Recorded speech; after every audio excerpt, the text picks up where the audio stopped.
In a small town nestled between rolling hills and quiet streets, life moved at a slow, predictable pace. The kind of place where everyone knew each other's names, or at least thought they did.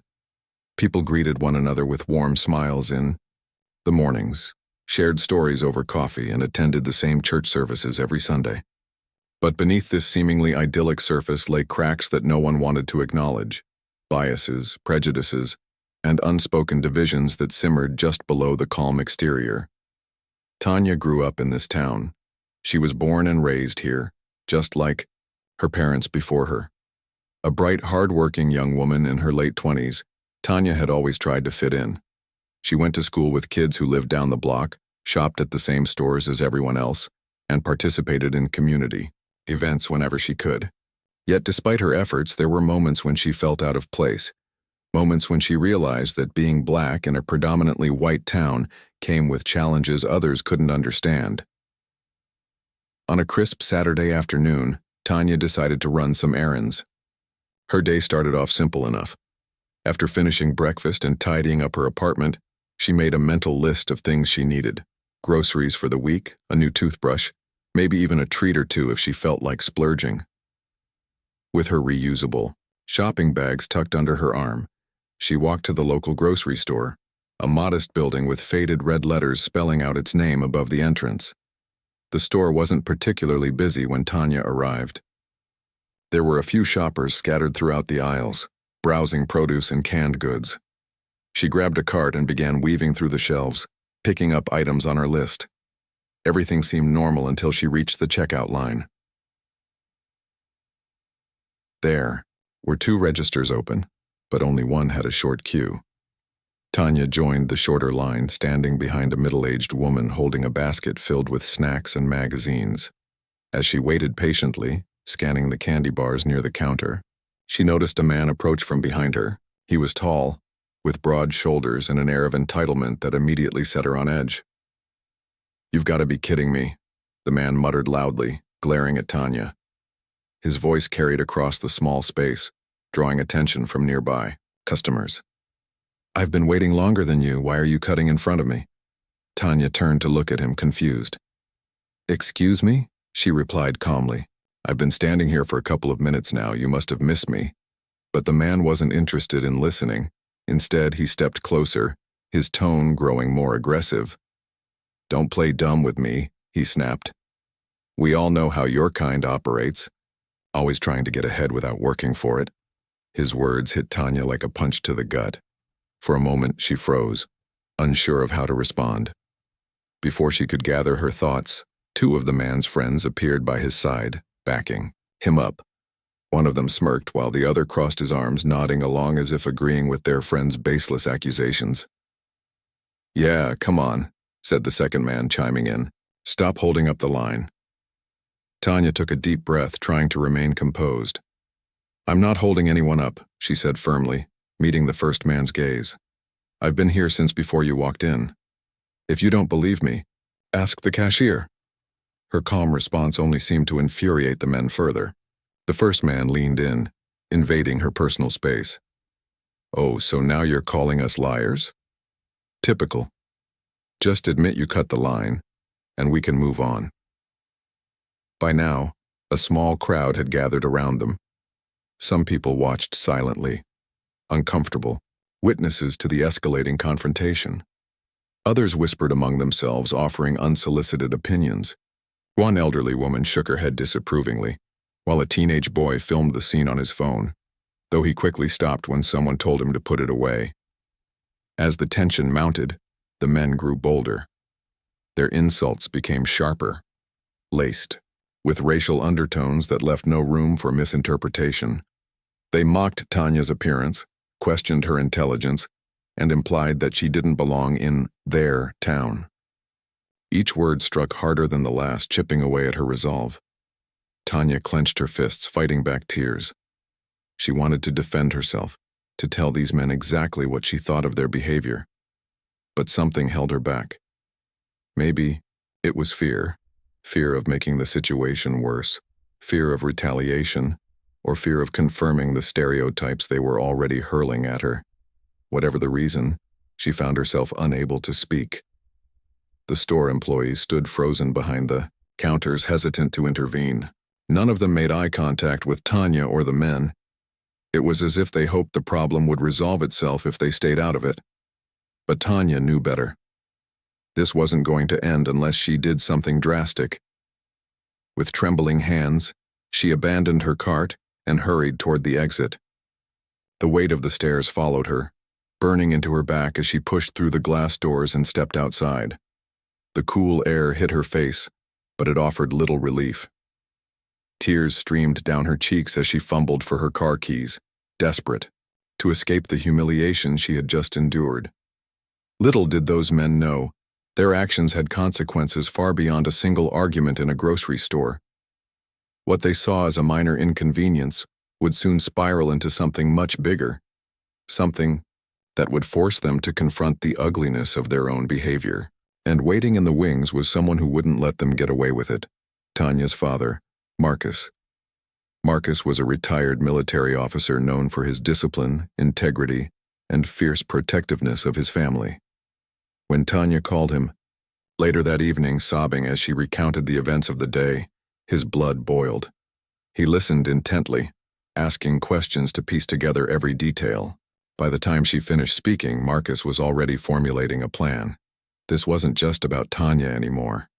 It was about standing up against injustice, about showing the world that racism wouldn't be tolerated, not in his family, not in his town, and certainly not in his presence. With determination etched into every line of his face, Marcus vowed to make those men pay, not just for what they had done to his daughter, but for perpetuating a cycle of hatred that had gone unchecked for far too long. And thus began a journey that would change lives, expose truths, and ignite a movement. From the ashes of that painful Saturday afternoon, a story of resilience, courage, and justice would emerge. One that reminded everyone involved that sometimes the strongest voices are born from the deepest wounds. Marcus had always been a man of action. In his younger years as a decorated military officer, he had faced countless challenges with discipline and resolve. Now retired, he carried that same determination into civilian life. When Tanya called him that evening, her voice trembling with emotion, Marcus felt a surge of anger unlike anything he'd experienced in years. This wasn't just an isolated incident. It was a symptom of something far deeper, something systemic. And Marcus was determined to root it out. After hanging up the phone, Marcus sat at his kitchen table, staring at the wall as his mind raced. He knew he couldn't let this go unanswered. For Tanya's sake, and for the sake of every person who had ever been treated unfairly because of the color of their skin, he needed to take a stand. But where to start? The answer came quickly. Evidence. The next morning, Marcus drove straight to the grocery store. His presence alone commanded attention. Even the cashiers glanced nervously at one another as he approached the manager's office. When the manager, a middle-aged man with thinning hair and nervous hands, finally emerged, Marcus wasted no time. "I'm here about what happened yesterday," Marcus said firmly, his deep voice cutting through the tension. "My daughter was harassed in your store. I want to know why none of your staff intervened." The manager stammered, clearly caught off guard. "Sir, I'm sorry to hear that. We weren't aware." "Not aware?" Marcus interrupted, leaning forward slightly. "How could you not be aware? There were witnesses, people standing right there while 3 men verbally assaulted my daughter. Don't tell me you didn't know." The manager shifted uncomfortably, avoiding eye contact. "We'll look into it, sir. I promise we'll review the security footage and see what happened." That was all Marcus needed to hear. "Good," he said, his tone firm, but controlled. "Because if you don't handle this properly, I will make sure everyone knows exactly how complicit your store is in allowing racism to thrive under your roof." With that, Marcus left the store, knowing full well the manager would scramble to cover his tracks. But Marcus wasn't done yet. He reached out to several community leaders, pastors, teachers, activists, who shared his concerns about racial inequality. Over coffee and phone calls, he recounted Tanya's story, emphasizing the importance of taking a stand against such behavior. To his relief, many of them agreed to support him. But Marcus wanted more than promises. He wanted proof. Using his connections from his time in the military, he managed to obtain a copy of the store's security footage from that day. What he saw on the video confirmed everything Tanya had told him, and then some. The camera angle captured the entire interaction, from the moment the first man accused Tanya of cutting the line to the final insult hurled at her as she fled the store. It was clear, undeniable evidence of harassment fueled by prejudice. Armed with the footage, Marcus took the next step, filing a formal complaint with the local police department. He visited the station in person, presenting the video alongside a detailed account of the incident. At first, the officers seemed hesitant, exchanging wary glances as they listened to his explanation. Marcus could sense their reluctance. They likely didn't want to deal with the potential backlash, but he refused to back down. "This isn't just about my daughter," Marcus said, his voice steady but laced with authority. "This is about holding people accountable for their actions. If you don't act, you're sending a message that this kind of behavior is acceptable. Is that the message you want to send?" His words struck a nerve. After a brief discussion, the officers agreed to open an investigation. They assured Marcus they would review the footage and follow up accordingly. Satisfied for now, Marcus left the station, already planning his next move. Knowing the power of public opinion, Marcus decided to share the video online. He crafted a heartfelt post, describing the events of that day and explaining the emotional toll it had taken on Tanya. He ended the message with a call to action, urging others to speak out against racism and demand accountability. Within hours, the post went viral. Social media platforms lit up with outrage. Hashtags like #Justice for Tanya and #Stop Racism spreading rapidly across feeds. The reaction was overwhelming. Thousands of people commented, sharing their own experiences of discrimination and expressing solidarity with Tanya. Local news outlets picked up the story, airing segments that highlighted the incident and its broader implications. The three men involved, the harassers, found themselves thrust into the spotlight, their faces plastered everywhere thanks to the security footage. Friends and acquaintances distanced themselves, ashamed to be associated with such behavior. Employers, fearing damage to their reputations, either fired the men or pressured them to resign. As the backlash grew, Marcus received messages of support from strangers and friends alike. Many praised his courage and thanked him for standing up not only for his daughter, but for marginalized communities everywhere. Others offered resources, advice, and even financial assistance to help fund legal fees. It was a testament to the power of unity, showing Marcus that he wasn't fighting this battle alone. Meanwhile, the harassers began to feel the weight of their actions. Their once comfortable lives unraveled overnight.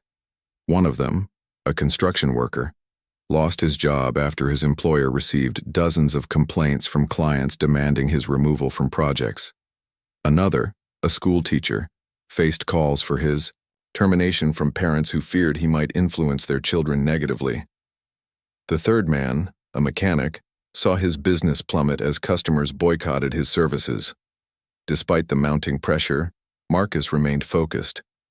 He organized a town hall meeting, inviting residents to come together and discuss the issue of racism in their community. The turnout was larger than expected, filling the local community center to capacity.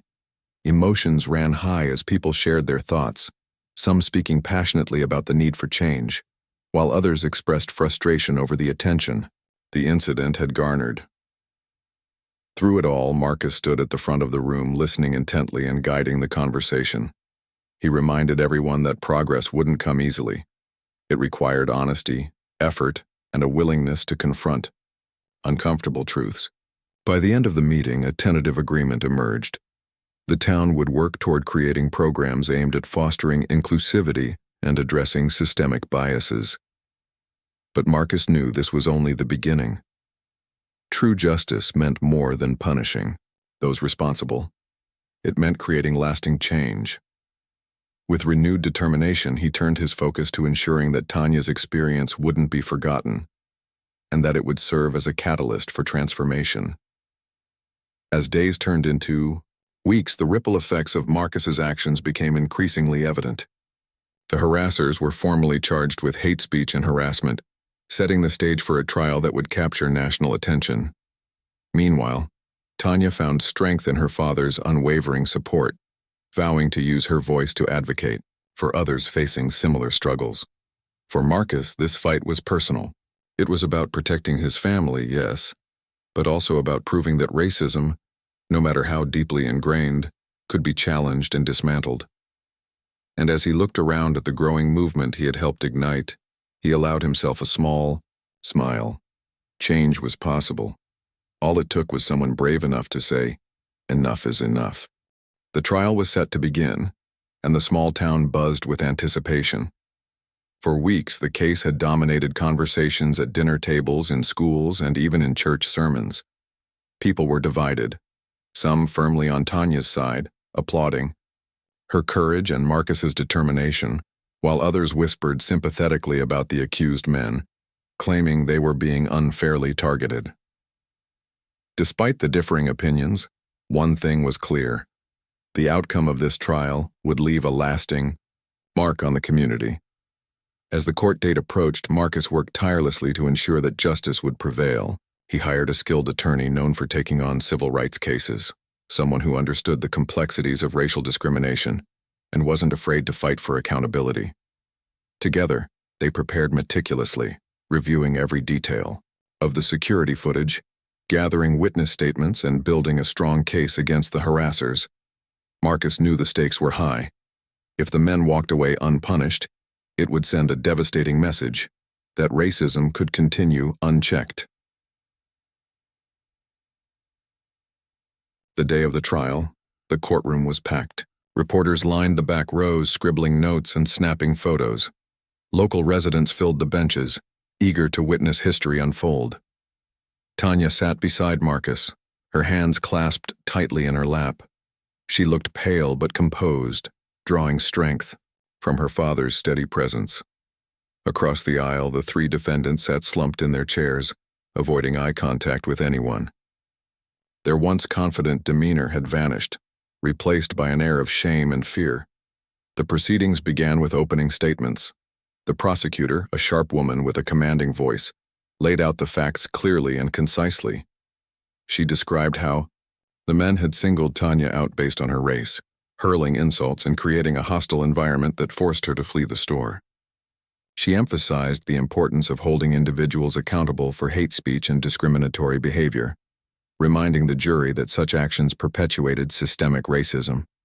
When it was time for the defense to speak, their lawyer struggled to mount a convincing argument. He attempted to downplay the severity of the incident, suggesting that the men had simply been joking around or having a bad day. But his words fell flat, especially when the security footage was played for the court. The video captured everything: the sneers, the slurs, the sheer cruelty of the men's actions. Gasps rippled through the courtroom as the truth became undeniable. Tanya took the stand next, her testimony marking a pivotal moment in the trial. Dressed in a simple blouse and skirt, she spoke softly but confidently, recounting every detail of that painful afternoon. She described how the men's accusations made her feel cornered and humiliated, how their racial slurs cut deeper than any physical wound ever could. Her voice wavered at times, but she never broke down. Instead, she maintained her composure, determined to tell her story without letting her emotions overshadow the facts. "I didn't expect to be treated differently because of my skin color," Tanya said, addressing the jury directly. "I grew up here just like everyone else.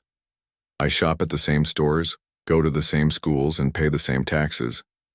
But that day I realized that no matter how much I tried to fit in, some people will always see me as less than them. And that hurts." Her words resonated deeply with those in attendance, particularly the jurors, who listened intently, nodding along as she spoke. When she finished, there was a brief silence before the prosecutor thanked her and stepped away from the podium.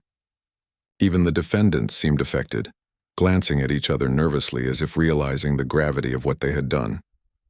Throughout the trial, the prosecution presented additional evidence, including testimonies from witnesses who had been present during the altercation. One shopper, a middle-aged woman named Linda, recalled feeling uncomfortable as she watched the scene unfold. "It was obvious they were targeting her because she's black," Linda said. "No one deserves to be treated like that."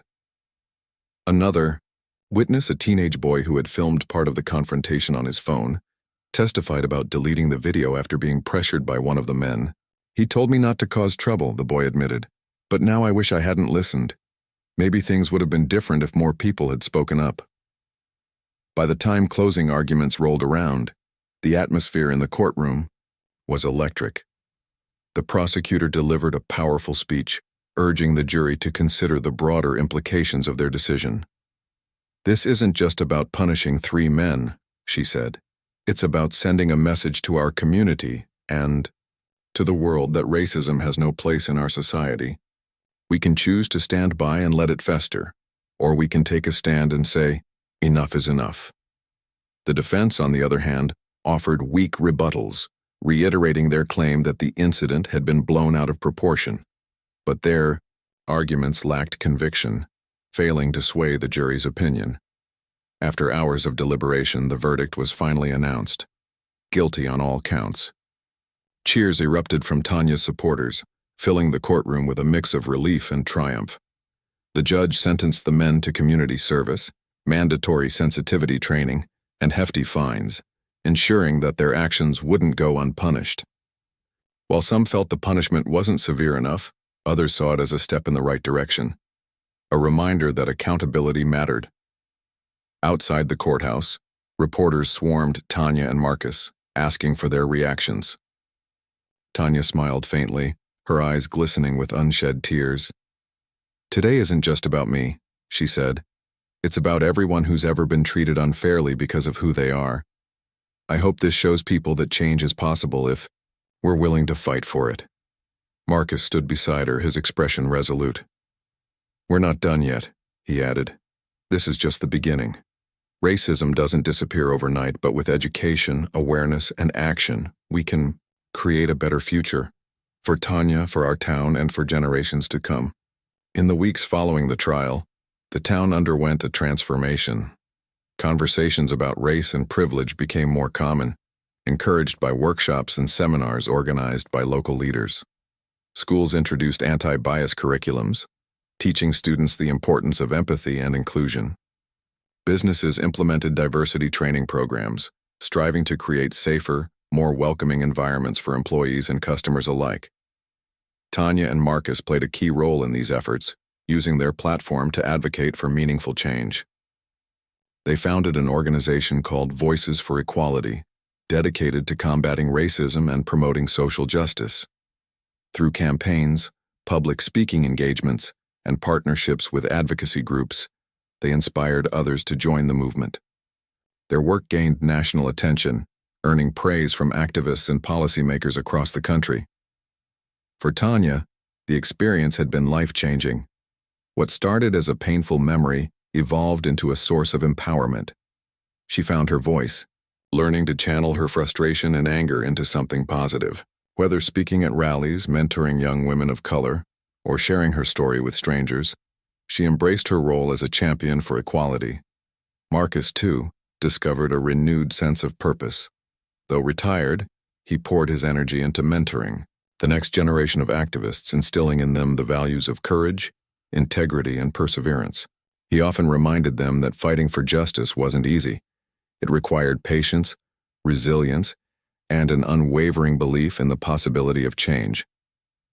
As months turned into years, the town continued to grow and evolve. While challenges remained, progress was evident. The scars of that fateful Saturday afternoon still lingered, but they served as reminders of how far the community had come and how much further it needed to go.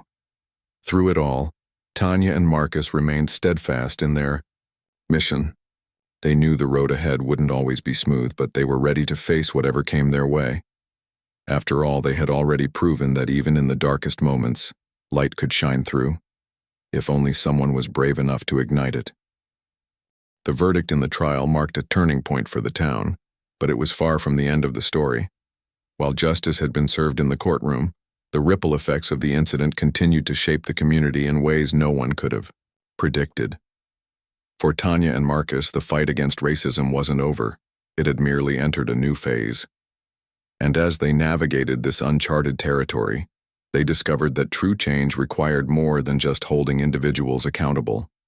It demanded a collective effort to confront deep-rooted prejudices and build bridges where divides once stood. In the weeks following the trial, the town remained divided. Some residents celebrated the outcome, seeing it as a victory for equality and a step toward healing. Others, however, felt uneasy, believing the punishment was too harsh or that the entire ordeal had been blown out of proportion. These opposing viewpoints created tension, with heated debates erupting at school board meetings, city council sessions, and even casual gatherings. The issue of race, which had long been swept under the rug, was now front and center, and it was forcing everyone to take sides. Marcus recognized that this division was both a challenge and an opportunity. He understood that progress couldn't happen without discomfort, but he also knew that anger and resentment would only deepen the rift. With this in mind, he organized a series of open forums aimed at fostering dialogue between different groups within the community. Held in the local library's auditorium, these events brought together people from all walks of life, black and white, young and old, liberal and conservative, to share their perspectives and listen to one another. Pew. First, the forums were tense. Participants spoke cautiously, afraid of saying the wrong thing or offending someone. But as the sessions progressed, walls began to crumble. One evening, a middle-aged white woman stood up and admitted she hadn't fully grasped the impact of racial discrimination until hearing Tanya's testimony during the trial. "I thought I was doing enough by not being racist," she said, her voice trembling. "But I realize now that silence is part of the problem. We can't just sit back and hope things get better. We have to actively work for change." Her honesty sparked a wave of vulnerability among the attendees. A black teenager shared his experiences of being followed around stores and profiled by police officers. An elderly man recounted how segregation had shaped his childhood and expressed regret for not speaking out sooner. Slowly but surely, the room transformed into a space of understanding and empathy, a testament to the power of open communication. Tanya played a crucial role in these discussions, using her own story to highlight the importance of confronting bias. She often reminded participants that racism wasn't always overt. Sometimes it manifested in subtle ways, like microaggressions or assumptions about someone's abilities based on their skin color. "It's not about blaming each other," she said during one forum. "It's about recognizing our blind spots and working together to create a fairer, more inclusive society." As the forums gained momentum, so did Voices for Equality, the organization Tanya and Marcus had founded. What started as a small grassroots initiative quickly grew into a regional movement, attracting volunteers, donors, and supporters from across the state. The group launched educational campaigns targeting schools, businesses, and government institutions, offering workshops on topics like unconscious bias, cultural competency, and allyship. They also collaborated with local artists to host art, exhibits, and performances that explored themes of identity, belonging, and resilience. One particularly impactful project was a mural painted on the side of a downtown building. Designed by a team of diverse artists, the vibrant artwork depicted scenes of unity and empowerment, featuring portraits of civil rights leaders alongside quotes about equality and justice. At its center was a powerful message: "Together, we rise." The mural became a symbol of hope, drawing visitors from neighboring towns and inspiring similar projects elsewhere. Despite the progress, there were setbacks. Not everyone welcomed the changes sweeping through the community. Some business owners resisted implementing diversity training programs, claiming they were unnecessary or politically motivated. A few parents objected to the inclusion of anti-bias lessons in school curriculums, arguing that such topics didn't belong in classrooms. Even within Voices for Equality, disagreements occasionally arose over strategy and priorities. But Tanya and Marcus refused to let these challenges derail their mission. They approached every obstacle with patience and determination, reminding themselves and others that meaningful change took time. When resistance emerged, they responded with education and outreach, engaging skeptics in conversations rather than shutting them down. By focusing on common goals like creating safer neighborhoods, improving access to opportunities, and fostering mutual respect, they gradually won over many critics. One notable success came when the mayor announced plans to establish a diversity and inclusion task force, tasked with addressing systemic inequities in housing, employment, and law enforcement, composed of representatives from various sectors of the community, including Tanya and Marcus. The task force worked tirelessly to identify areas for improvement and propose actionable solutions. Among their early achievements was the implementation of a mentorship program connecting students of color with professionals in fields where they were historically underrepresented. For Tanya, these victories were deeply personal. Each milestone reinforced her belief that advocacy could make a difference, not just for herself but for future generations. She found particular joy in mentoring young women who looked up to her as a role model. Through candid conversations and shared experiences, she encouraged them to embrace their identities, pursue their dreams, and stand up for what they believed in. Marcus, meanwhile, focused on cultivating leadership skills among aspiring activists. He often held informal meetings at his home, inviting young people to discuss their ideas and brainstorm ways to amplify marginalized voices. His advice was simple yet profound. Don't wait for permission to lead. Be bold, be persistent, and never underestimate the power of your voice. As the years passed, the town continued to evolve. New policies and initiatives helped dismantle barriers that had long hindered progress, while increased awareness and accountability discouraged discriminatory behavior. Schools became more inclusive, businesses more equitable, and public spaces more welcoming. Though racism hadn't disappeared entirely, the community had taken significant strides toward becoming a place where everyone felt valued and respected. Through it all, Tanya and Marcus remained steadfast in their commitment to justice. They understood that their work was far from finished, that dismantling centuries of inequality required sustained effort and collaboration. Yet they also recognized how far they had come since that fateful day at the grocery store. What had begun as an act of harassment had ignited a movement, proving that even in the face of adversity, courage and perseverance could spark transformative change. Looking back, Tanya often reflected on the journey she and her father had undertaken. It hadn't been easy. In fact, it had been one of the hardest things she'd ever done, but it had also been one of the most rewarding. Along the way, she had discovered her strength, forged lasting connections, and inspired countless others to join the fight for equality. And though scars remained, they served as reminders of the resilience and unity that defined her community. For Marcus, the experience reaffirmed his belief in the power of standing up for what's right. As a father, he had always wanted to protect his family, but he had also wanted to teach them the value of fighting for justice even when the odds seemed insurmountable.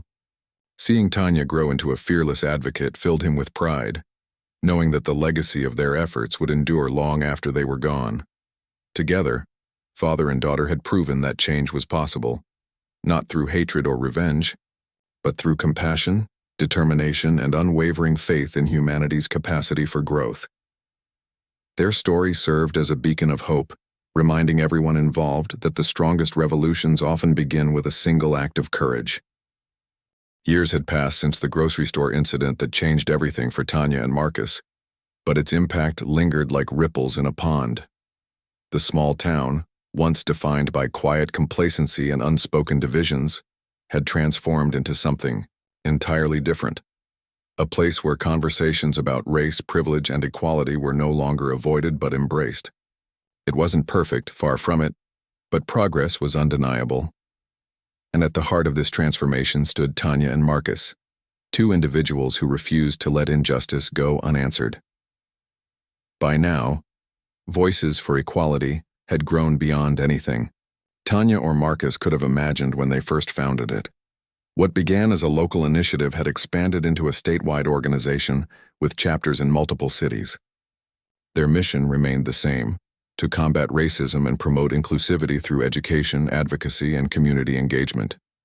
But their reach had multiplied exponentially, thanks to partnerships with schools, businesses, nonprofits, and even government agencies. They hosted annual conferences, published research papers on racial disparities, and provided resources for marginalized communities. Tanya, now in her early 30s, had become one of the most prominent voices in the fight against systemic racism. She traveled across the country, delivering keynote speeches at universities, corporate events, and civil rights rallies. Her story resonated deeply with audiences, not just because of what she had endured, but because of how she had turned pain into purpose. People admired her courage, her eloquence, and her unwavering optimism. "Change isn't easy," she often said during her talks. "But if we're willing to face our fears and challenge the status quo, anything is possible." Despite her growing fame, Tanya never lost sight of her roots. She returned to her hometown regularly, checking in on the programs and initiatives she and Marcus had helped launch. The Diversity and Inclusion Task Force, for example, had flourished under her guidance, implementing policies that addressed inequities in housing, healthcare, and education. One of their proudest accomplishments was the creation of a scholarship fund for students of color, ensuring they had access to opportunities that might otherwise elude them. Marcus, too, continued to play a vital role in shaping the community. Now in his late 60s, he showed no signs of slowing down. His military background made him a natural leader, and he used his experience to mentor young activists eager to make a difference. He believed strongly in the importance of grassroots movements, encouraging participants to start small and build momentum over time. "You don't need a big platform to create change," he would tell them. "Sometimes all it takes is one person standing up and saying, 'This isn't right.'" One of Marcus's most cherished projects was a mentorship program called Pathways to Leadership. Designed for high school students from underrepresented backgrounds, the program paired participants with mentors who helped them navigate challenges, set goals, and develop leadership skills. Many graduates went on to attend prestigious colleges, secure internships, and pursue careers in fields ranging from law to medicine to technology. For Marcus, seeing these young people succeed was the ultimate reward.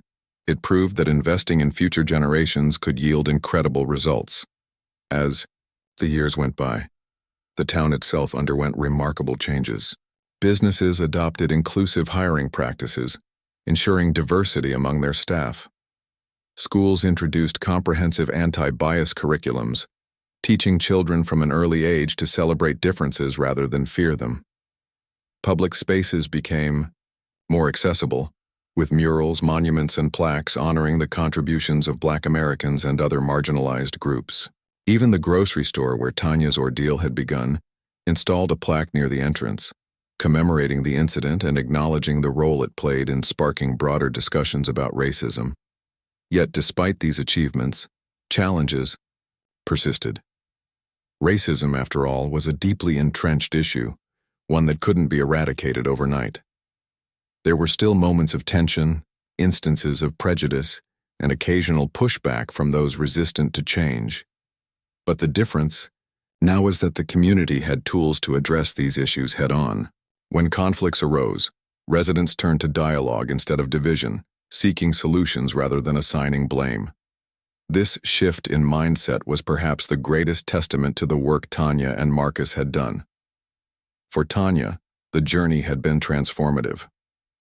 She had started out as a young woman simply trying to live her life, only to find herself thrust into the spotlight as a symbol of resilience and hope. Along the way, she had discovered strengths she didn't know she possessed, strengths that allowed her to inspire others and drive meaningful change. Yet, she remained humble, always crediting her father for guiding her and reminding her of the importance of perseverance. Marcus, meanwhile, took immense pride in watching his daughter flourish. He often reflected on the day she called him, sobbing and humiliated, and marveled at how far she, and their entire family, had come. He knew none of this would have been possible without the support of countless individuals who had joined. their cause lending their voices, talents, and resources to the fight for justice. Together, they had created something extraordinary, a community united in its commitment to fairness and equality. In 2028, nearly a decade after the trial, the town celebrated its first-ever Day of Unity. Organized by Voices for Equality, the EQ event brought together thousands of residents for a day of reflection, learning, and celebration. Activities included panel discussions featuring civil rights leaders, art exhibits showcasing diverse perspectives, and performances highlighting cultural traditions. At the center of it all was a ceremony honoring local heroes, individuals, who had gone above and beyond to promote inclusivity and understanding. Unsurprisingly, Tanya and Marcus were among the honorees. Standing on stage before a cheering crowd, Tanya felt a wave of gratitude wash over her. She looked out at the sea of faces, young and old, black and white, familiar and new, and realized that this moment represented everything she and her father had worked toward. "Today isn't just about celebrating what we've achieved," she said, her voice steady and clear. "It's about recognizing how far we still have to go. Racism isn't something we can solve overnight, but every step we take brings us closer to a world where everyone is treated with dignity and respect."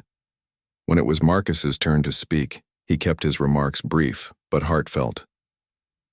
"I'm proud of this town," he said, scanning the audience with a warm smile. "Proud of the progress we've made, and proud of the people who've worked so hard to make it happen.